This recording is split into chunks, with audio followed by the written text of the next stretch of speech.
Hello viewers, welcome back to my channel KK vlogs and studies by Yasin. நம்ம என்னை பார்க்குறது வந்து ஐஸ் பே. 10 rupees, 20 rupees, 30 rupees and also 40 rupees. எங்கே இருக்குன்னா ஹதாயா அல்வா அண்ட் ஒயிட் ஃபீல்டு பேக் அடிக்க இந்த பக்கம் தான் இருக்குது. இப்போ என்ன நம்ம ஸ்டூடெண்ட்ஸ் எல்லாம் சொன்னாங்க, சார் என்ன சார் நீங்கள் புதுசாக ஏதோ ஒன்று வந்திருக்காமல் ஐஸ்கிரீமு ட்ரை பண்ணலான்னு கேட்டேன். என்னடா அது புதுசாக வந்திருக்குன்னு சொல்லி அப்படி வண்டி எடுத்துகிட்டு ஸ்பீடாக போய் பார்த்தானா நம்ம ஸ்டூடெண்ட்ஸ் எல்லாம் அங்கே நிற்கிறாங்க. என்ன சார் ஐஸ்கிரீம் குடிக்க வந்தீங்கன்னு கேட்டாங்க. ஆமாண்டா ஐஸ்கிரீம் குடிக்க தான், உங்களுக்கு புதிய பிராண்ட் ஐஸ்கிரீம் வந்திருக்கலாம் சார், ட்ரை பண்ணுங்கன்னு சொன்னாங்கோ.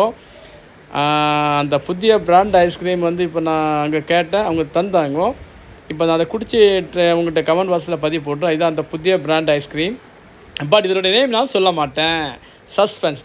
இந்த நெய்மை புதிய பிராண்டட் ஐஸ்கிரீமை நீங்கள் அங்கே போய் குடிச்சிட்டு இதனுடைய நெய்ம் என்னன்னு சொல்லி கமெண்ட் பாக்ஸில் பதிவு போடணும். மறந்துடாதீங்க, இதோடைய நெய்ம் நான் சொல்ல மாட்டேன். நீங்கள் அங்கே போய் தக்கலை ஐஸ் போய் குடிச்சிட்டு கமெண்ட் பாக்ஸில் பதிவு பண்ணி அதோட நம்ம சேனலை சப்ஸ்கிரைப் பண்ணி பெல் பட்டனை தட்டுங்க. வேறு லெவல். அவருக்கு கூட சொல்ல மேட்டுக்கடை தக்கலை சொல்ல மறந்துட்டேன். மேட்டுக்கடை தக்கலை.